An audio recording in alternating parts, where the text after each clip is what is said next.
Linda Hamilton has been in some great movies over her career, but she has one film she specifically calls the worst she has appeared in.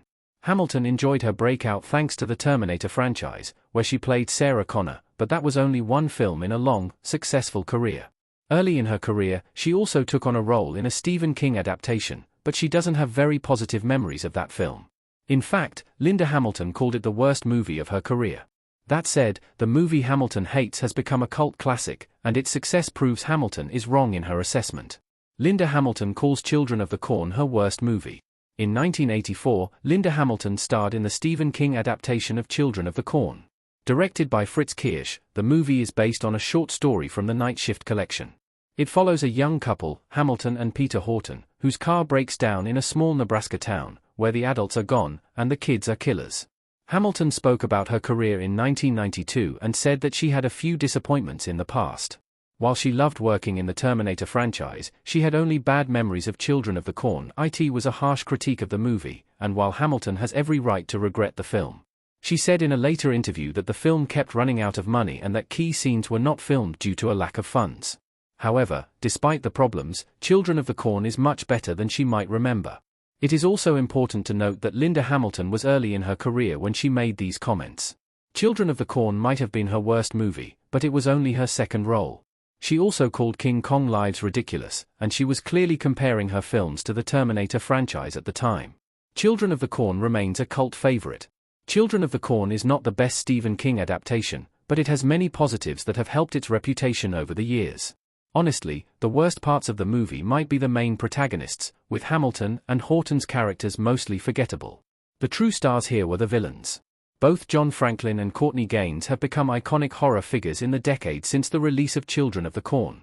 Both actors are in high demand when retrospectives are released or horror festivals bring in classic horror villains. Franklin played the cult leader, Isaac, and Gaines played his second-in-command, Malachi. While the movie was mostly dismissed by critics when it was released, it remains a mainstay for horror fans thanks to its eerie atmosphere, and especially the creepy performances by Franklin and Gaines. The original movie is also seen in a much brighter light thanks to the films that followed it, proving Kirsch had the best grasp of the story. The basis of the original story is the monster hidden in the cornfields, but that is never what is important, which is why Kirsch focused more on the kids. This movie is best when focusing on the kids building an organized society around Isaac's rules, and then following it to create a system that brings death and violence.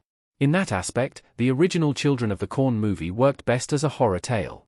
Later sequels wanted to focus on He Who Walks Behind the Rose, which is the least interesting part. The best part is Isaac and Malachi, and their determination to follow their beliefs, the scariest theme in the entire franchise. Children of the Corn still spawned a very long franchise. While a long-running horror franchise does not necessarily mean a film was great, the original Children of the Corn was popular enough to warrant 11 movies and counting, a franchise that has had more lows than highs. Linda Hamilton seemed shocked about the sequel, which arrived in 1993, but that was just the start of this story. By the time the 90s ended, there were 6 movies, with Children of the Corn 666, Isaac's Return bringing the decade to a close. There were then 3 more sequels to the original franchise in 2001, 2011, and 2018.